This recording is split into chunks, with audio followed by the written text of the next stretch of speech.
Story is a disturbing one. An 11-year-old boy from Henrico is in custody tonight for threatening to blow up schools in multiple states and then threatening mass shootings. Jennifer Blake is live outside of the Juvenile Detention Center in Henrico with more details.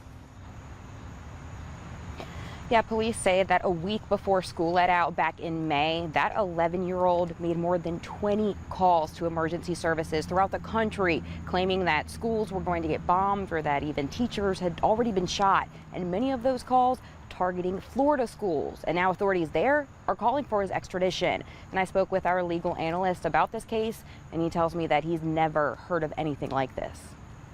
They can't seriously be talking about extraditing an 11-year-old child, then separated from their parents and held by the government. I mean, that just sounds monstrous. Officials are working to send an 11-year-old Virginia boy to answer a Florida judge after allegedly making multiple swatting calls from states away. According to a post from the sheriff of Flagler County, Florida, the child was arrested after 10 weeks of investigating. It says threatening calls were made to multiple emergency communication centers throughout Florida, Nebraska, Kansas, Alabama, Tennessee, Alaska, and the Maryland State House, making bomb or shooting threats to schools. Officials say that he made these threats between May 14th and May 22nd of this past school year. The allegations are serious. He's facing 29 felonies and 14 misdemeanor charges, according to officials.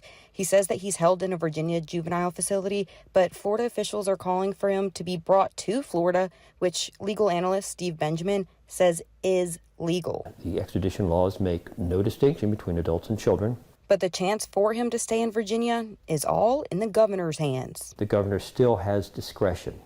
He does not have to surrender the 11-year-old to the other states. Benjamin says that's because the child committed the crimes while still in Virginia.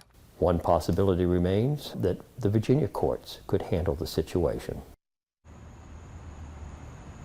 Now, I have reached out to the governor's office to see if he has signed that demand to extradite the child to Florida or not, and we'll be sure to keep you updated on our website at 12onyourside.com. Live in Henrico, Jennifer Blake, 12 on Your Side.